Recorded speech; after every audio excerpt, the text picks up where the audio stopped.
It was a Monday morning, and we were sitting at the kitchen table. We had finished eating breakfast, and I was drinking my coffee and reading the morning paper. My wife, Beth, said, "Would you put the paper down, Rob? I need to talk to you." I put the paper down on the table and asked, "What's going on?" "I'm leaving you, Rob. I want a divorce." "Is that all?" I picked the paper back up and started reading the sports section. "I'm serious, Rob," she said. I ignored her, and she got agitated. "Damn it, Rob. Put that paper down and talk to me." "Why?" "I've got nothing to say except goodbye. It isn't any great loss. You haven't been much of a wife for over a year anyway, so go." I put the paper down and said, "Give me just a second." I got up and went into the room that I used as a home office. I picked up a pad of paper and a pen from the top of my desk and got an envelope out of one of the drawers. I went back to the kitchen table, sat down, and on the top sheet of the pad, I wrote, "Tom. Thank you. Thank you. Thank you. And thank God she is gone." I started to put it in the envelope and then had a thought. I took one of the lottery tickets I had purchased the previous evening out of my wallet and put it in the envelope. Then I added to my note, "Maybe if you get lucky and win, it will be enough to keep the cheating bitch satisfied with you, and she won't go out and cheat again. Good luck, dude. You're going to need it." I signed it, a very thankful Rob. I folded the page, put it into the envelope, sealed it, addressed it, and handed it to Beth. "When you see him, give him this." She took it and, with a shocked expression on her face, said, "You know, just because you think I'm clueless doesn't make it so." On second thought, I said as I took the envelope back from her, "I'll mail it to him. I don't trust you not to open it, read it, and then throw it away. Now, why don't you go and pack and get the hell out of my life? Since you're the one who wants to leave, you need to get out of the house ASAP. I'm sure not leaving. No way am I getting out just so you can move your lover in." I got up, poured my coffee into a travel mug, topped it off, and left for work. On the way, I stopped at the bank, closed out the savings and checking accounts, and took the contents out of our safe deposit box. Then I went to a bank closer to work and opened new accounts in my name only. When I got to work, I called and canceled all of our joint credit cards and arranged for new cards in my name only. With that done, I tackled my day's workload. After work, I stopped for dinner and drinks with my executive assistant and told her that I was back on the market if her sister was still interested. Stella laughed and said, "To hell with my sister. If you're back in circulation, I want to be first in line." Stella had started with me as a secretary 10 years ago and had proven so valuable that 4 years prior, I had promoted her to my personal assistant. To justify the raise I thought she deserved, I had made her my executive assistant 2 years ago. On a Sunday, I'd thrown a backyard barbecue and invited Stella. She told me that she couldn't make it because her sister was in town visiting, and I told her to bring her sister along too. Her sister, Tara, was a sexy-looking, very busted blonde. On Monday, Stella laughingly told me that her sister had the hots for me. I laughed and told her never to let Beth know that because Beth could be, and had at times actually been, insanely jealous. And now Stella was telling me she was interested. I'd never had a clue that she might have had thoughts like that where I was concerned. "Okay then," I jokingly said, "Tara moves to second place, and you can have the top spot." I'm not joking here, boss. I'm serious as hell. I want a shot. You might not like what I have to offer. And what is that? I just told you that she wanted a divorce, so I'm leaving it up to her and her lover to make it happen. I have no idea what their timetable might be. Her lover? She hooked up with a guy about a year and a half ago, and I guess she finally decided that a couple of days a week with him weren't enough, so she's going full time. How long have you known? Almost since the day it started. How could you know that? She was seen by a friend of mine going into a motel room with a man, and she gave me a call.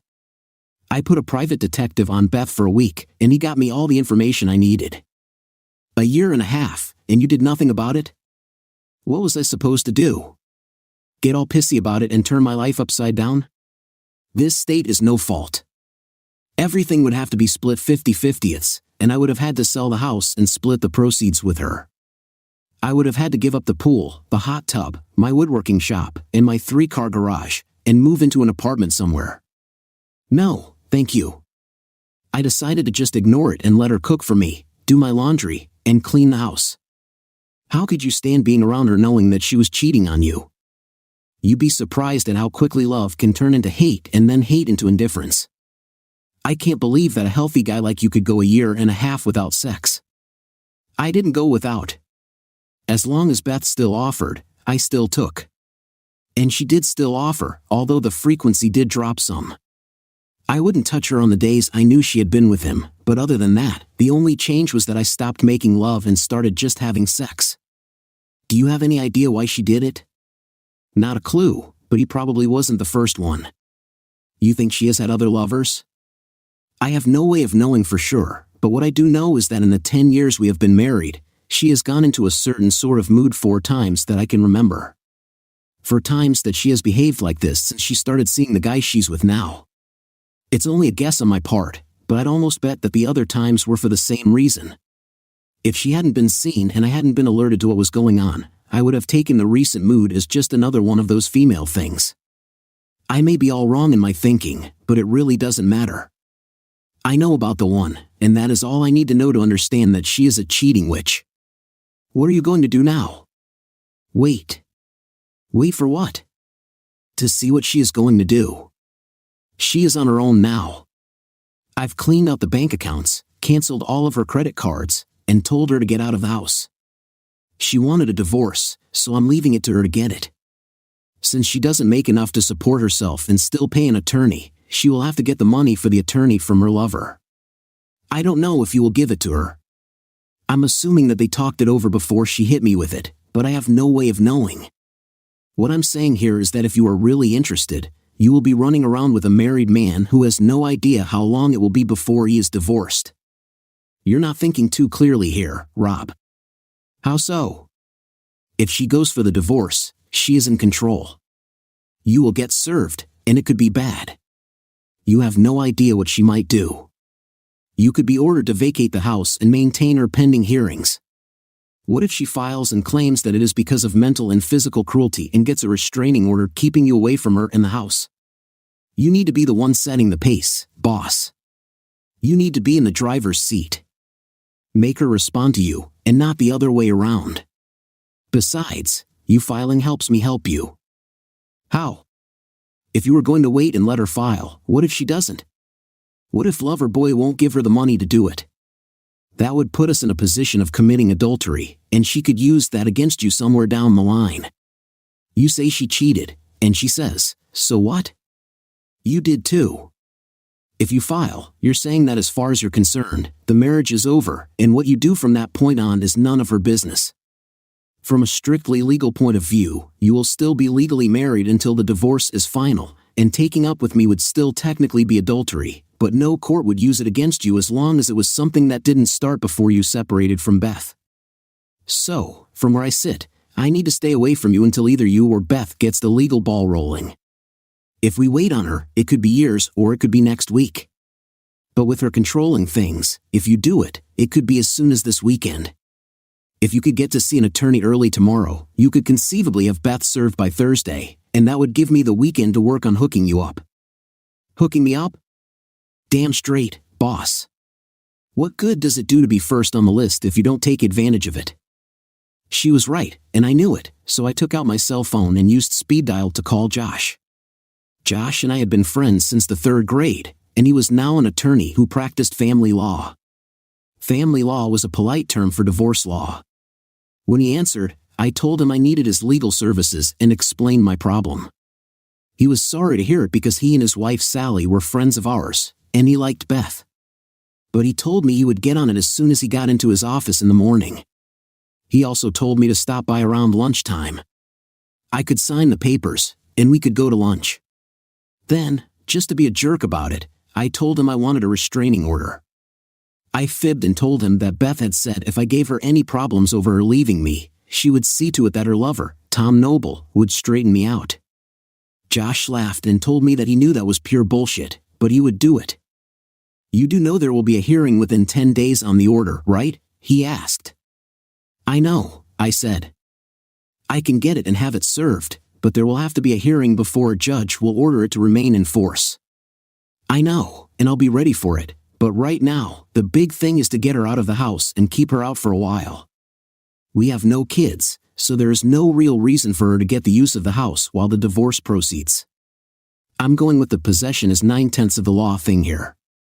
No reason for the judge to order me out and let her in is what I'm shooting for. I told her to get out when we spoke this morning, but I don't know what I'll find when I get home. She may be gone, but she may still be there since I don't know for sure where she will be. Plan on serving her at work? No chance of you two working things out? Not a prayer. See you tomorrow then. I disconnected and looked across the table at Stella. What do you have planned for me this weekend? She outlined her ideas, and they sounded pretty good to me. When I got home, Beth was sitting in the kitchen at the table, sorting through some papers. Why are you still here? I asked as I walked to the fridge and got a beer. It's still my house too. I'm staying here until I can make other arrangements. If you object to my company, feel free to move out and let your lover move in. Not on your life. You need to sit down so we can discuss what we are going to do. Don't think so. We aren't going to do anything. I know what I'm going to do, and I don't give a rat's ass about what you're going to do. There are things that need to be worked out, Rob. No, there aren't, Beth. It's simple. You said you wanted a divorce, so you get to go and get it. You get to hire the attorney, you get to file the paperwork, and you get to pay all of the court costs. What I will do is fight you tooth and nail over every last little thing. We live in a state that has no fault, everything gets split 50-50, so decisions will have to be made over who gets what of their half. I will drag things out so your attorney fees just keep climbing and climbing. You do know that they don't work for free, right? You want the coffee table? Well, guess what? I want it too. You want the sofa? Too bad, Beth. It has great sentimental value to me, and I just have to have it. Why? You don't care about any of that stuff. You weren't even emotional when I told you that I wanted a divorce. All you did was tell me to pack and get out. That was before I had time to think about it. I looked you in the eye and took a chance. I let you get away with it the first 3 times because you stayed. I loved you enough to keep quiet and keep you because you came back to me. She looked away from me when I said the first 3 times, which, as far as I was concerned, confirmed what I had suspected. I went on to say, I don't know why I accepted it, but I did. I thought maybe I had done something that really pissed you off, and you felt that you had to do it to get back at me. You eventually ended the affair, and I foolishly thought it was because you realized that you loved me and came back to me. I looked down at the floor, and yep, the bowl was already up over my shoes. I thought that this thing with Noble was just more of the same, but I can see now that I was wrong. I have come to realize that you were nothing but a low-life cheating whore, and if you hadn't decided to leave me for Noble and had ended things with him, you would be spreading your legs for some other asshole 6 months or a year from now. After thinking about it, I decided that I had to get some sort of revenge. What I really want to do is take a thick belt and beat your ass so badly it would break the skin and have you bleeding on the floor, but that would only send me to jail. The only thing I can do that won't see me locked up is to make the divorce as difficult and costly as I can for you. You're right, this is also your house, and if you choose to stay, outside of physically tossing you out and probably involving the cops, I have to let you be here. But I don't have to like it, and I don't have to interact with you. Move yourself into one of the spare bedrooms and stay the hell out of my way. I finished my beer and then went up to what had been our bedroom and got ready for bed. I thought I'd accomplished what I set out to do. I'd given her things to think about, and she would need to talk things over with Noble and make decisions, and that would take time. Time that Josh could use to get Beth served and the restraining order in place. I could be wrong. Beth may have already seen a lawyer, and papers might already be heading my way, but I didn't think that was the case. I'd gotten the balances when I canceled the credit cards, and they were about what I had expected. When I took the cash out of the bank, it was pretty much what I thought it should be. If she had seen a lawyer, she hadn't used our money to pay him. Of course, Noble could be footing the bill. All I could do was wait and hope that Josh got his foot in the door first. I was up and out of the house before Beth came out of whichever of the 2 spare bedrooms she had chosen to use. I stopped at the B&B Cafe for breakfast, and as I sipped my coffee, I made a list of who to call as soon as Beth was served. I was not going to let her make me the bad guy. I would tell everyone about the divorce and explain why at work. Stella told me she was really looking forward to the weekend, and I found myself hoping that it would happen. I met Josh for lunch, and he slid the papers across the table to me. I signed them, and he said he would go to the city-county building after lunch and file them. You still want her served at work? Damn straight I do. Figure tomorrow around 10. Call me as soon as it happens. I want the locks on the house changed before she can get home. I went back to work and made arrangements to take the next day off. Before I left the office, I called the locksmith and arranged for some quick service the next day. It cost me a bit extra, but I felt it was worth it. When I got home, BA's car was in the drive, but she must have decided to stay in her room and out of my way because I never saw her. I was up and out of the house before B came downstairs, and I went to the B&B Cafe for breakfast. Angie asked me where B was. I never see you in here without her. It's been 2 days in a row now. You won't be seeing us together anymore. We are splitting up, I told her as she took my order. When she put the bill down on the table, she said, "My phone number is on the back, not the restaurant number, my number." I couldn't help but have a "you poor guy" moment as Angie walked away. She made it 2 women in as many days who let me know they were interested. So why wasn't I enough for the woman I'd married? I'd never know because I would never ask. I drank coffee and read the morning paper while waiting for the time when B normally left for work. Then I went home and started packing BA's things and moving them out into the garage. At 10:15, Josh called me and told me that the papers had been served, so I called the locksmith. 20 minutes later, he was at the house and doing his thing. He wasn't gone an hour when B came whipping into the driveway. She couldn't miss the wide-open garage door and the big cardboard sign that read, "All your things are here in the garage, B." She stood there staring at the sign for a minute and then tried to get into the house, but of course, her keys wouldn't work. She rang the doorbell, but I didn't answer it, and eventually, she left. I looked in the garage and saw that she had taken a couple of bags of her stuff. 2 minutes after she pulled out of the driveway, my cell phone went off, and it was B. "Hello, you asshole. Did you have to embarrass me in front of my coworkers? Better than letting you embarrass me in front of mine. You told me that I had to get the divorce, and what the hell is with this restraining order? I was afraid that you would have Noble come over and beat me up for being mean to you. That's a crock, and you know it. I need to get into the house and get some things. All of your things are in the garage, B, and I haven't changed the garage door code, so your opener will still work. If what you want isn't there, make me a list of what you want or need, telling me where it is, and I'll move it out into the garage. Stop screwing around, Rob. You are making this far more difficult than it needs to be. Sorry, B. Causing you some inconvenience isn't much in the way of payback for your years of screwing me over, but I have to do something, if only for my mental health. Just be thankful that I didn't get violent. Goodbye, B." After I disconnected from B, I got on the phone and started calling all the names on my list. Most were shocked to find out that B had cheated on me, but 2 weren't surprised. One said, "Finally caught her, huh," and the other said, "I always had the idea that you had one of those open marriage things. She was always going off with some guy, and you never said anything about it." I guess I could cross those 2 off my list of friends. The 2 that the information hit the hardest and who tried to tell me that I must be wrong were BA's parents. I had always liked them, and they had treated me almost like the son they never had.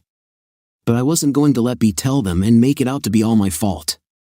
If I allowed that to happen, they would not think well of me, and I didn't want that. With all the calls out of the way, I made one more pass through the house looking for BA's stuff and then fixed myself some lunch. I had just finished eating when the guys from Apex Security showed up.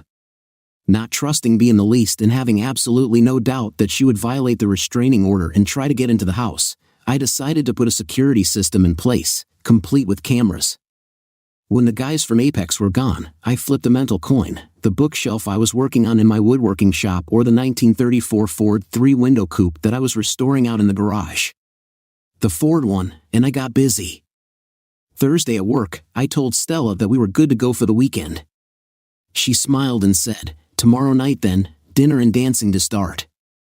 I had to smile when I got home. We had done just what I had anticipated. She used her garage door opener to get into the garage and retrieve some of her things, and then she had broken into the house through the connecting door from the garage. She trashed the kitchen. There were broken dishes and glasses all over the floor, and she had broken several lamps in the living room. The cameras caught it all. The footage that really made me smile was the one where she took all my clothes out of the closet, piled them on the floor, and then squatted over them and urinated on them. Why did that make me smile? It was all on tape and served as evidence that she had not only violated the restraining order but had been maliciously destructive. This evidence would be useful in the restraining order hearing. I called Josh, and he contacted the police. The police showed up, took a report, and some pictures. The next day, B was arrested at work and taken to jail. She was fingerprinted, had her picture taken, and was hustled in front of a judge. She was charged with violating the restraining order and willful destruction of private property. The judge set a hearing date and released B on her own recognizance. Frankly, I was surprised it even went that far. My date with Stella was fun, and we made a second date for Saturday. It also went well, and we went out again on Sunday for a picnic. On Monday, the hearing for the restraining order was held. When the judge saw the tapes from the security system, he not only made the restraining order permanent but also ordered me to replace all the destroyed items, pay for the dry cleaning of my clothes, and cover the cleaning of the bedroom since some of her urine had gone into the carpet. He gave her 10 days to complete these tasks or face jail for contempt of court. Just to be an asshole about it, I hired the most expensive cleaning company I could find. B disappointed me. She actually came up with the money to do everything the judge ordered. I was looking forward to her being locked up for contempt of court. The next 2 weeks went by, and Stella and I dated frequently, but there wasn't much more going on other than some kissing, some of it pretty intense, because neither of us felt comfortable with the fact that I was still a married man. However, we were slowly approaching the point where things were going to get serious. We didn't fight the divorce, and in 6 months, it was finalized. It was a standard no-fault divorce, with everything split 50-50ths. I refinanced the house and bought out B. I still came out much better than B in the deal. I had been putting money aside in a separate account to pay for a surprise around-the-world trip for our 20th anniversary, and since she didn't know about it, I didn't give her a dime of it. She also didn't know about the last 2 certificates of deposit I had put into the safe deposit box, which I bought with my last 2 bonus checks. I had one more small victory. B was awarded alimony for 2 years or until she remarried, but it was only set at $100 a week instead of the $500 she was trying for. It was unexpected, and Josh told me it was because we had gotten extremely lucky with the judges assigned to our cases. The judge who handled the restraining order hearing and the judge who oversaw the divorce were cousins who apparently discussed their cases. Both had cheating wives in their backgrounds and didn't believe that the innocent husband should be penalized for the cheating wife's behavior. While they followed the law, they wouldn't go beyond what the law dictated. Whatever B had with Noble apparently wasn't all that strong, because 7 months after the divorce was finalized, she was living with her parents. It was 8 months after the divorce became final when I was sitting at the bar in the Hilton, having a beer and a steak sandwich for lunch. Someone sat down on the stool next to me, and a voice asked, "Buy you a beer?" I looked over and saw my ex-wife's ex-lover. "I'd like to have a word or two with you," he said. Being curious, I told him to go ahead. He waved Angie over and ordered a beer for both of us. She brought them over, and he took a pull on his, set it down on the bar, and stared at it for several seconds before starting to peel the label off the bottle. As the little pile grew in front of him, he said, "I didn't mean to screw you over." He continued, "She wasn't wearing her wedding rings the night I met her, so I didn't know she was married, and she sure didn't act like a married woman. She was at Bud's bar with a group of girls she worked with, and I asked her to dance. She said yes. I bought her a drink, and she invited me to sit with her and the other girls. I danced with her 3 more times and asked her for a date, and she said yes. I fell for her big time, and within a month, we were having sex whenever we could get together. At first, we had to use motels because I was sharing an apartment with 2 roommates, and one of them was always around. We couldn't use her place because she said she was living with her invalid mother. That was also the reason she used for why we couldn't get together more often. She had to take care of her mother and could only get out when someone else was available to watch dear old mom. I finally got my own apartment so we wouldn't have to use motels anymore, and even though our meetings were irregular and spotty, I had fallen in love with her and was about to ask her to marry me. I was planning to buy a house big enough for us and her mother, but before I could pop the question, a guy I know asked me why I was involved with a cheating woman. I was all set to confront him when he told me that B was married and cheating on her husband, and that it wasn't the first time. It seems that 2 years before, she had been cheating on you with his brother. When his brother found out she was married, he broke up with her. I was still having trouble believing it when I got your letter. I sat on it for a week, and then I confronted her with it. She broke down crying and said she didn't love you, that you were an abusive drunk, and that you physically and mentally abused her. She claimed she hated you but was afraid to leave because you had threatened to hunt her down and kill her and anyone she was with if she ever left you. By then, I had done some checking and knew she was lying. All thoughts of asking her to marry me were gone, but she was good in bed, and since you had kicked her out, I let her move in with me. As long as she was willing to be a friends with benefits, things were okay. But when the divorce was finalized and she started talking about marriage, I shot her down. My parents split up because my mom cheated on my dad. She got custody of me, later remarried, and then got caught cheating on him too. She remarried a third time and cheated again. I'm a firm believer in the saying, once a cheater, always a cheater, and I told B that as long as she was good with a live-in friends with benefits relationship, we were okay, but that was as far as I was willing to go. About 3 weeks after I told her that, I came home from work and she was gone. He took another pull on his beer and said, "Rumor has it that you knew all along that she and I were seeing each other. How come you let it go on and didn't divorce her?" I replied, "You said it yourself, she was damned good in bed." I figured, to hell with it, just leave things alone. I'd have sex and someone to cook, clean the house, and do my laundry. Things would probably still be that way if she hadn't told me she was leaving me and wanted a divorce. He took another pull on his beer and then said, "I never thought I'd be saying this, let alone to you, but I miss not having her in my bed." He finished his beer, stood up, took something out of his pocket, set it down on the bar, and slid it over to me. "What's that?" I asked. "That's the lottery ticket you gave me. It was a winner. That's your half. I waited until now to give it to you so you wouldn't have to give her half in the divorce. See you around," he said, and then he left. I picked it up and looked at it. It was a cashier's check for a very large amount. When I got back to the office, Jean, my PA, said, "You look like the cat that just ate the canary." "Lunch was that good?" "Lunch was spectacular," I replied. "Oh, right, Jean, my PA, Stella, didn't work for me anymore, at least not in the office. She was home painting the room that was going to be the nursery when the twins arrived." Now for the second story, what really hurt the most was watching her get ready for her night out. After she put on the sexy lingerie and stockings, I watched as she spent a lot of time applying makeup and fixing her hair. My wife then put on a sexy dress I had never seen before, followed by high heels. The complete outfit was one she had never worn for me. I felt the betrayal, jealousy, and anger stir up deep inside me. She was doing all this for Mark Diamond, her boss, not for me. She was making herself desirable and sexy for another man outside our marriage while I was working hard to provide her with a wonderful life and family. All this was incomprehensible. Our sex life had been amazing. Jessica was always attentive and never held back. She always made me feel loved, so there was no reason to distrust her after 20 years of marriage. I knew her and never thought she could cheat on her marriage, except for that one night a month ago at her company's dinner. Mark Diamond, the managing partner at the law firm, gave Jessica more attention than I liked. But it was the smirk I caught when he looked at me after a dance with my wife that clued me in. For some reason, I had a bad feeling that troubled me, and it got much worse when I brought it up to Jessica the next day. Her defensive reaction and the way she made me feel like I had overreacted confirmed my suspicion. Too many late meetings and missed lunches suddenly registered as red flags, so I immediately looked into them. The more I considered things, the more infuriated I became.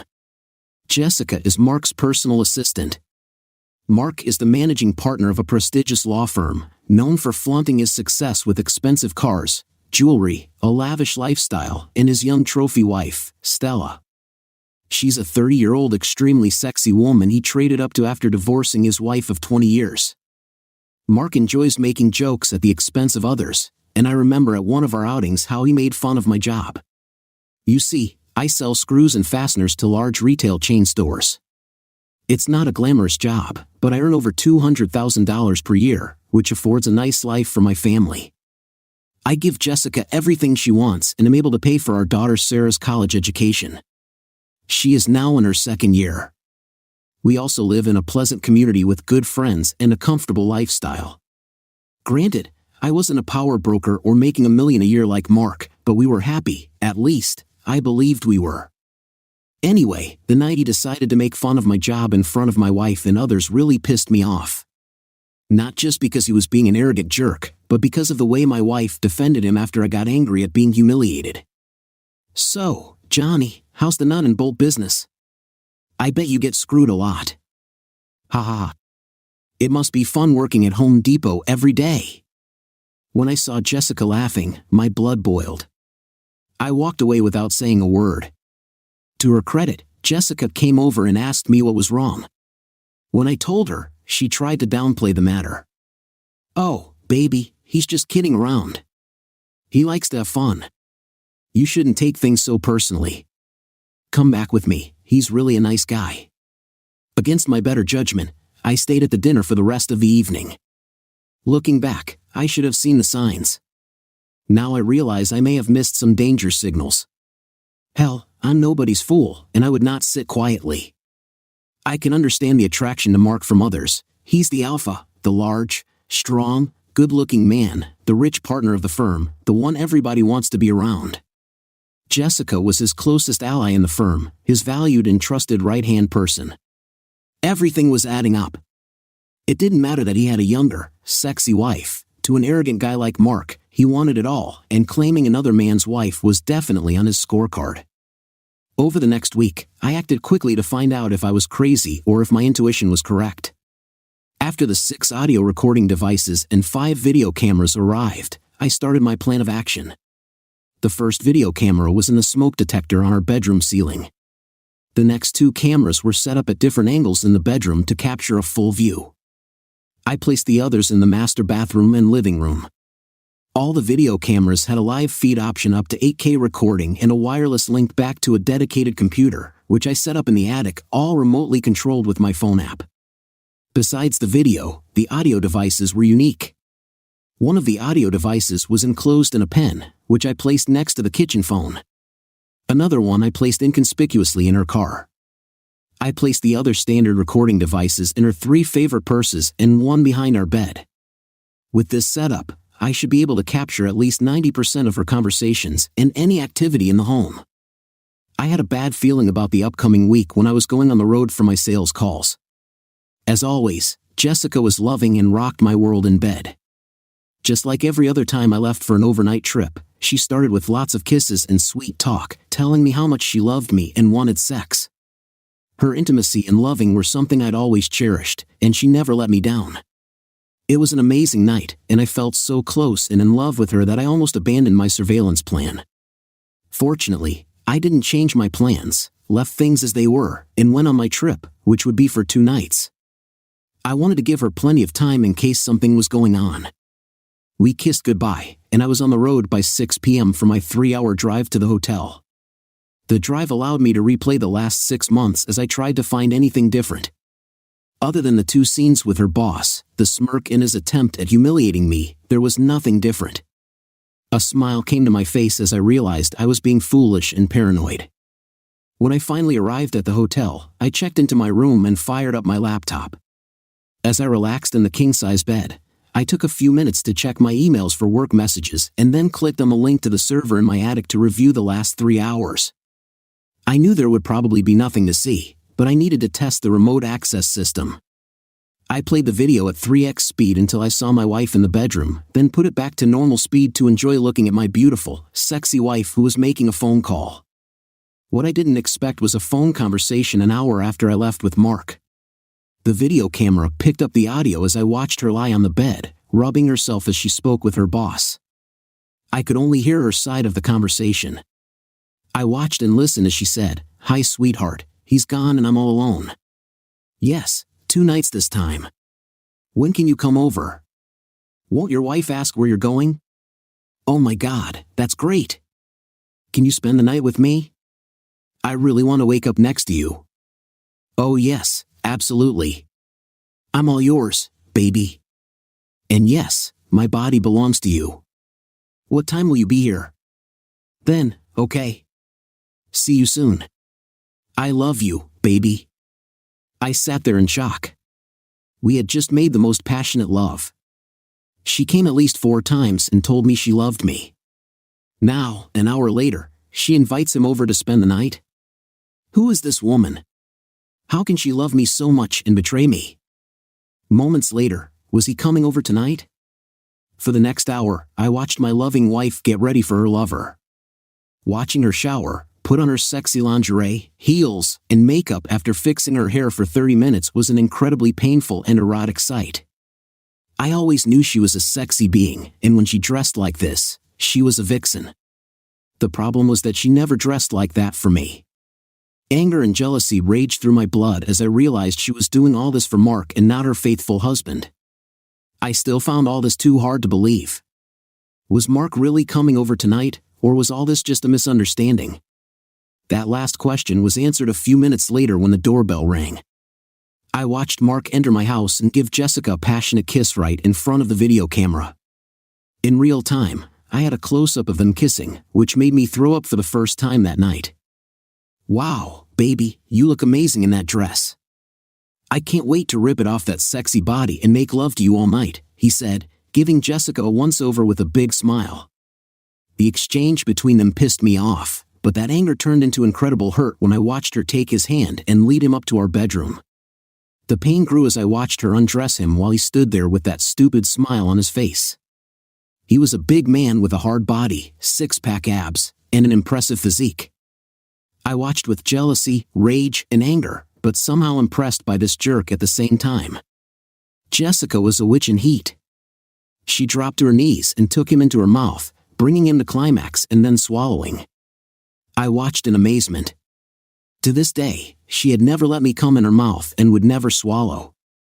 She said the thought of that was disgusting and would never happen. But for this jerk, she did both in less than 10 minutes alone with him. My head was about to explode, and I was now dizzy with rage and hate for this predator. After my second round of throwing up in the wastebasket, I watched and listened to them having sex for the next hour. Obviously, I knew my marriage was over and shouldn't have let it bother me, but their post-coital conversation was the most painful part of the night. Mark started the conversation as they lay together in each other's arms. "So, the little cock is gone for a few nights? Good. You'll be mine for the next 2 days. I'm so happy you can spend the night, babe. You know I've been wanting to wake up next to you for so long. I love being with you, Mark. Yes, I love taking you again and again all night long while hubby is working his bum off. What an idiot. Be nice, Mark. I love him, and he's a good man. Then why do you let me have sex with you, Mark? You're the sexiest man I know, and I love the way you do me. But we're both married, and we should just enjoy the time we can be together. To be honest, I love how you feel inside me. That makes sense. I love you too, but what I really love is the way you make me feel loved and appreciated. You give me more love and affection than my wife or any other woman I've been with. To me, it's more than just your body.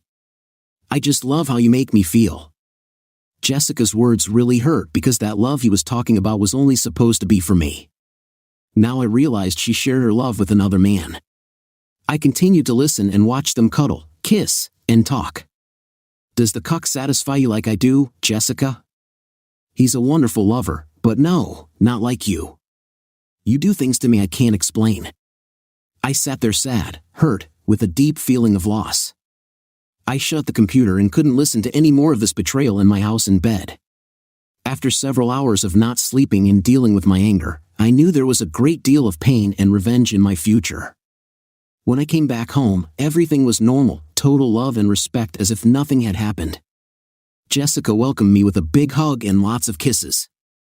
She acted like everything was fine, as if nothing had happened while I was gone. Instead of the love I always felt for her, I now felt a repulsion and flinched at her kiss. I put on a great act and acted as normally as I possibly could. I gathered all the recordings and videos, made copies to the cloud as backup, and created an encrypted file on my PC. For the next 2 weeks, I made sure that every second of Jessica's time with me was accounted for. I kept her busy and gave her no opportunity for a quickie or a late-night sex. She even asked me when my next trip was planned, and they were obviously eager for me to leave. I listened to their conversation on her drive to work one morning. "Why, wimp, has he been going out of town again?" "I'm not sure, but I'll find out." "It should be soon, baby." With that knowledge, I planned a one-night trip to make sure he came over while I was gone. The plan was taking shape. That same night, while watching a movie on TV, my cheating wife asked, "Honey, when's your next trip?" I tried to hold my anger back and replied, "Sweetheart, are you trying to get rid of me? Do you have a secret lover that comes over when I'm gone?" I said, laughing with a joking voice. She didn't miss a beat and showed no signs of guilt. "Don't be silly. I love having you at home. I'm hoping you won't have to leave and was wondering if your traveling is slowing down." "No, sorry, sweetheart.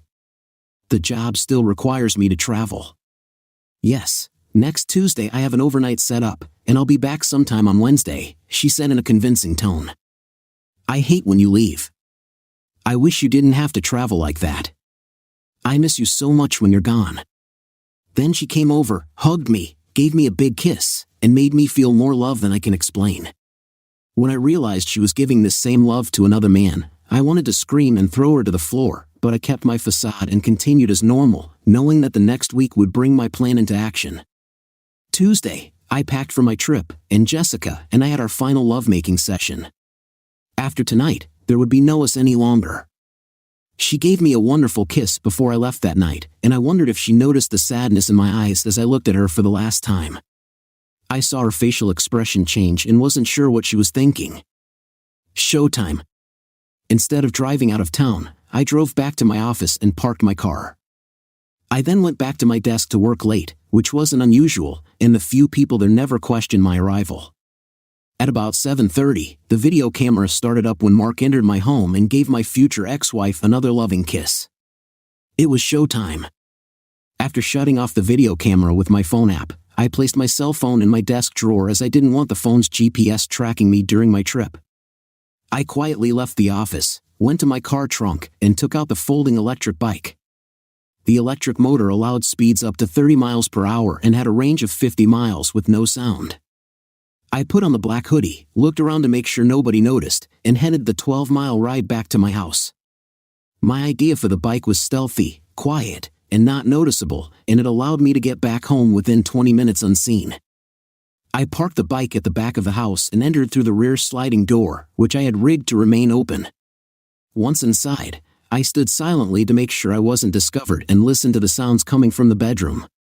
After confirming they were going at it and my arrival was not revealed, I walked to the closet where I had positioned a short-barreled shotgun and an aluminum bat and carried them to the bedroom. I gently placed the shotgun along the wall outside the bedroom, held the bat, and quietly opened the door to the bedroom. Because they were making so much noise as he screwed her, they didn't hear a sound or see a shadow as I walked the short distance to the bed. My wife was on her back with her legs wrapped around his large body as he pounded away at the body that was promised only to me. I didn't hesitate and took a solid swing to the side of his head.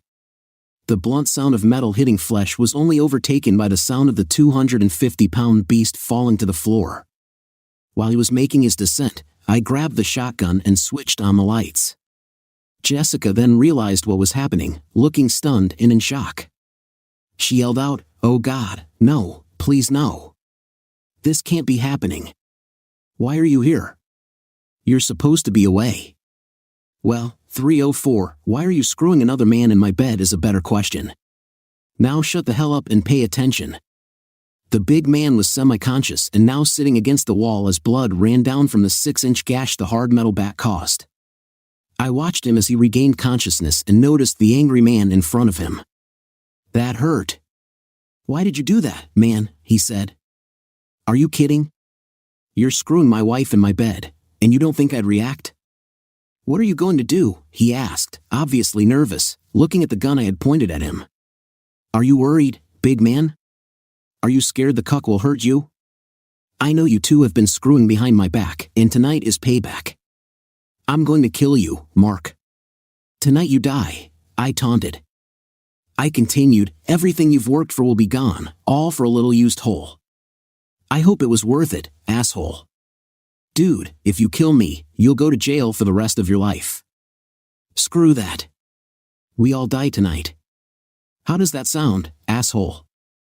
I wanted to put the fear of God into both of them. Of course, I had no plans to kill anyone, but it felt good to watch them suffer. I was acting all hyped up, scaring both of them.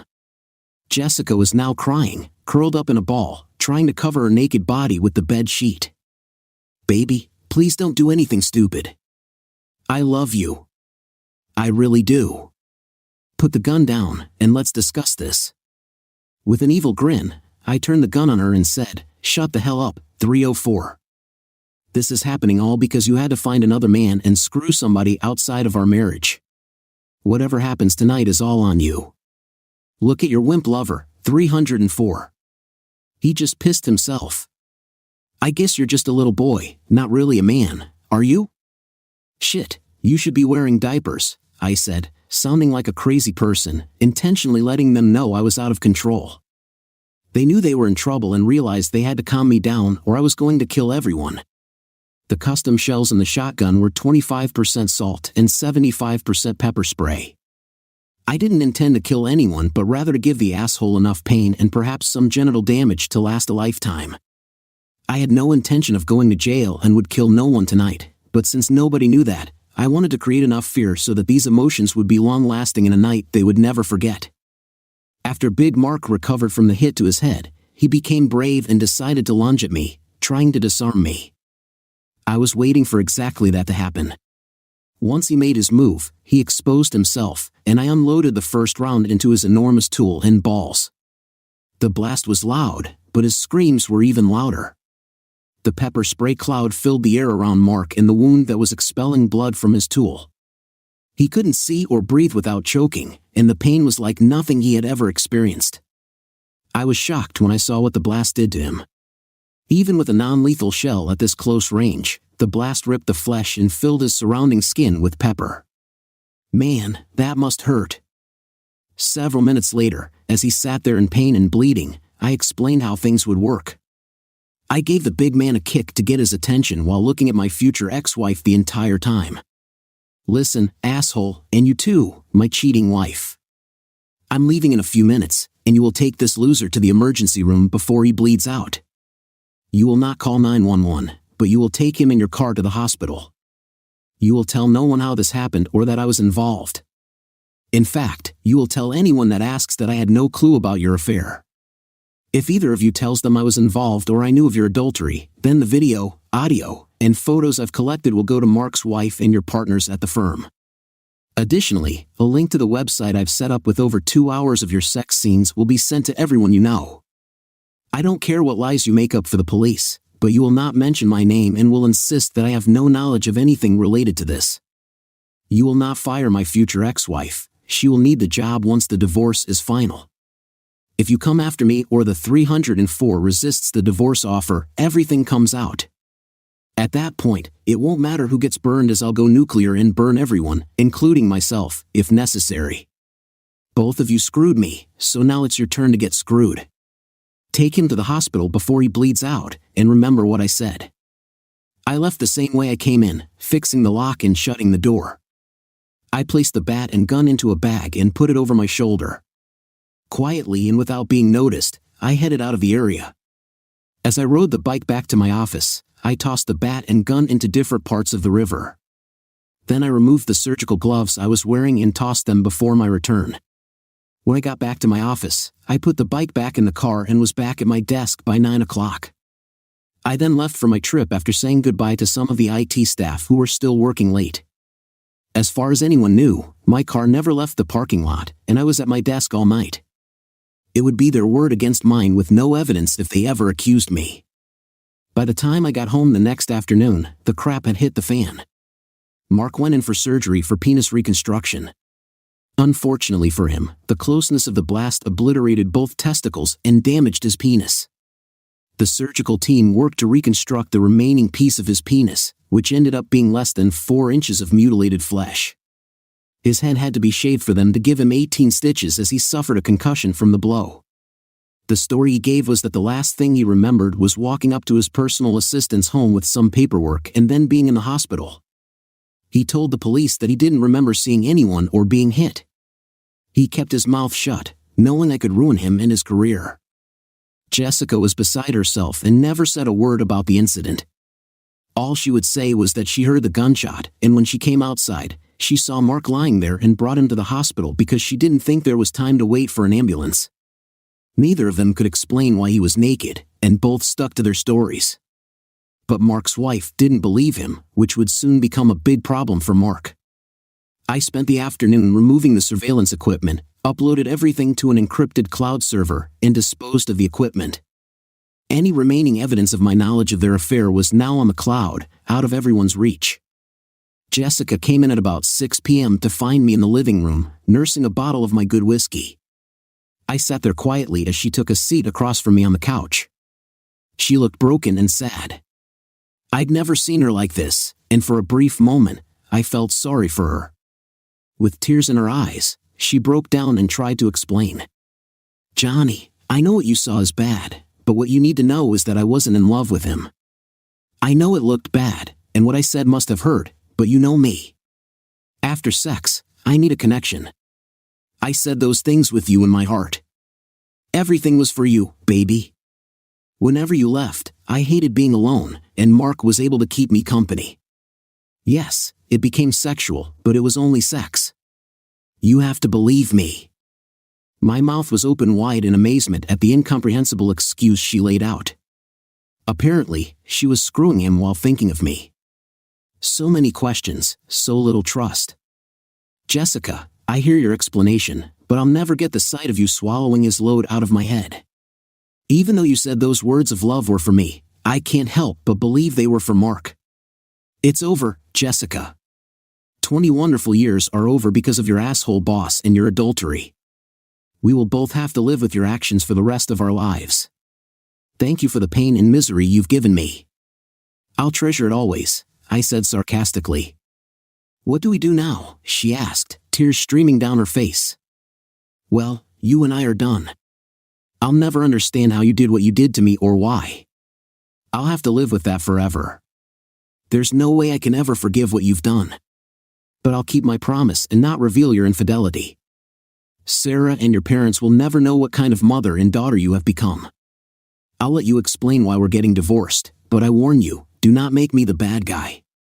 If you do, it won't end well. I'll make sure everyone knows you're nothing but a cheating adulteress. I'm putting the house up for sale, and you need to find a place to stay in the meantime. Since you're the one who screwed things up, you need to move out. I'm not asking, that's what you will do. Let me know where you want the divorce papers sent, sign them, and don't fight the divorce or it will be painful for you and your boyfriend." Crying into her hands, she tried to speak. "He's not my boyfriend, and I don't love him. Can't we work this out? Is there anything we can do? I know it's too late after what I've done, but I can't live without you. I'll do anything to keep us together. I never wanted to lose you. Please don't leave me. You know, Jessica, if it was only the sex, there might have been a way back through counseling or separation. But it was over when I saw you let him climax in your mouth. It crushed me when you told him you would never do that for me. Yes, I heard you say that. I also heard you offer to do things you would never do with me. Those two things alone ended any chance of reconciliation. But what really ended my love for you was how you shared the love that was just for me with him. Hearing the words you said to him killed us and everything I ever felt for you. I still can't believe that you not only gave him your body but also our intimacy and love. For that, I can never take you back or trust your love again. No, I'll never forget or forgive your betrayal, and I'll never want to see or talk to you again. Once the divorce is final, you will be out of my life forever.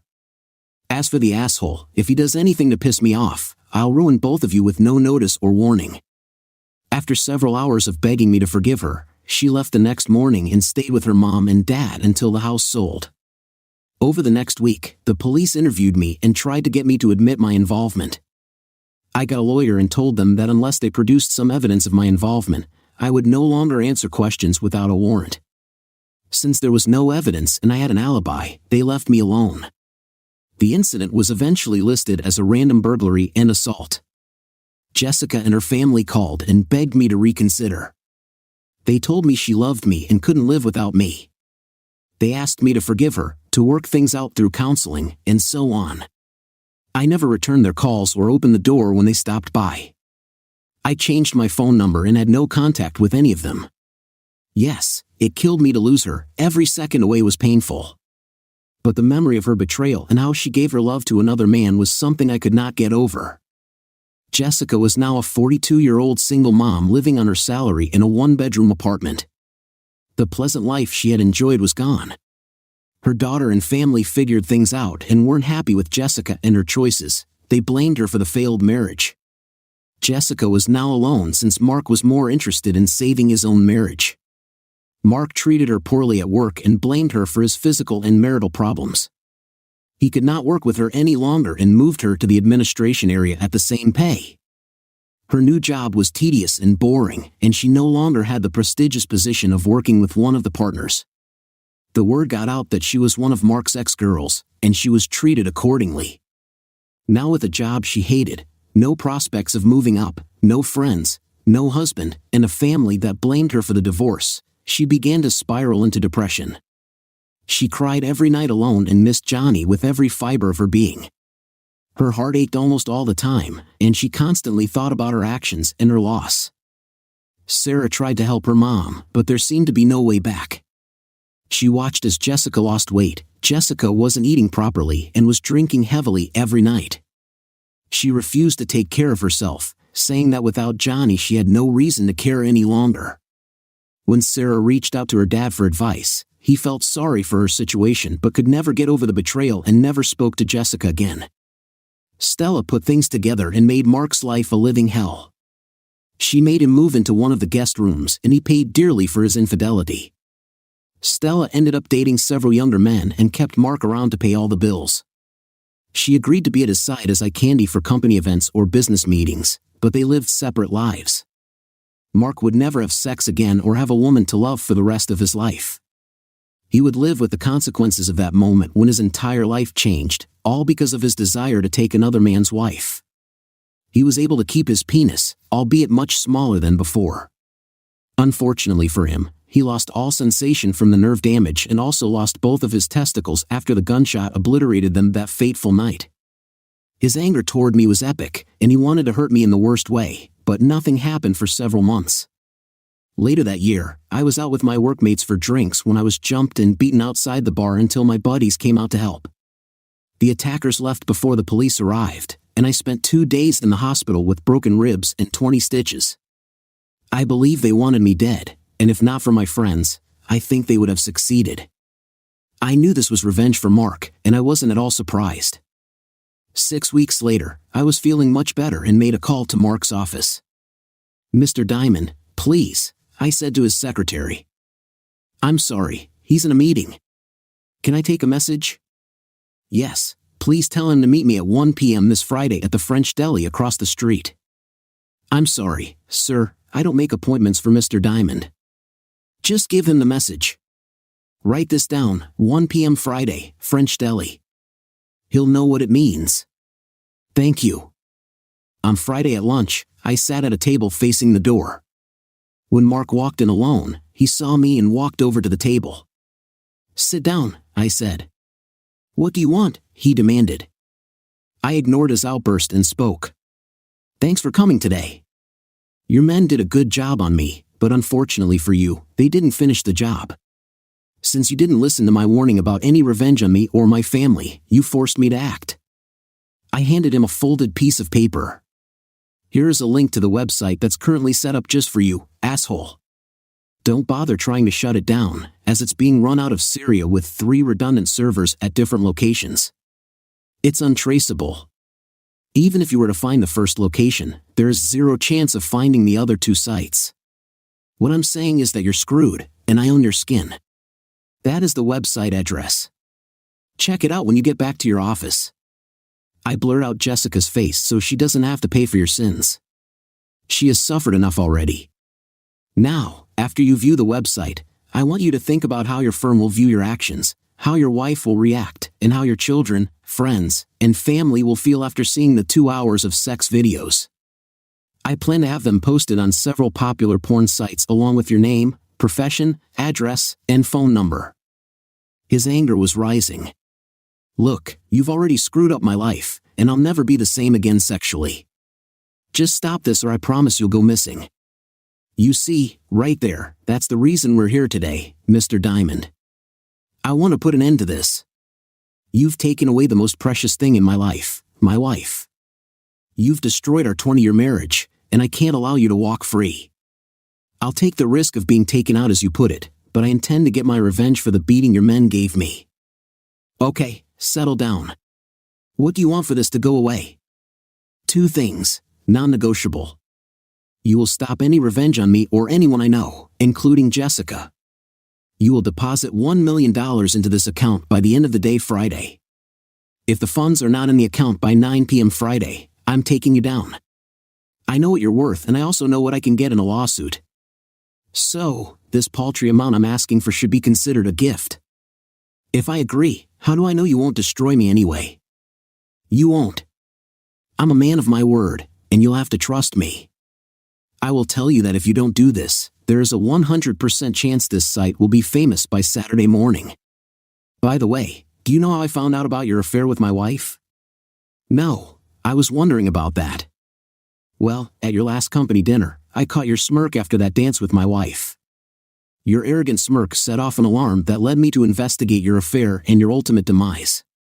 You were one of the cockiest assholes I've ever met, and I hope you suffer for the rest of your life for what you've done to my happy marriage. The money was transferred, we sold the house, and split the assets.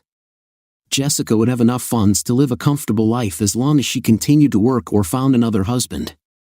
Mark kept her employed as part of our deal, but they were never intimate again. Jessica never remarried, rarely dated, and lived with the pain she had caused both men. She lost her marriage and the love of the man she wanted to be with for the rest of her life. Now, she ended up alone and depressed. She died before her 50th birthday, a broken, sad woman. Only her daughter, Sarah, attended the ceremonial spreading of her ashes. Johnny continued to work for a few more years and retired to a small oceanfront town. He married a pleasant woman who pleased him mentally and sexually, but he was never able to replace that special love that only Jessica could give him. They never spoke again and only heard about her from Sarah, whom he adored. They talked every day and stayed close, but Sarah rarely brought up her mom because she knew her dad still loved her and didn't want to bring back the pain he still carried. Her death saddened him but also brought some final closure to the deep hurt he kept locked away. At a coffee shop this morning, I read a sign and reflected on my life. We think we want sex, but it's not always about sex. It's intimacy. We want to be touched, looked at, admired, to smile and laugh with someone, to feel safe, to feel like someone really has us. That is what we crave.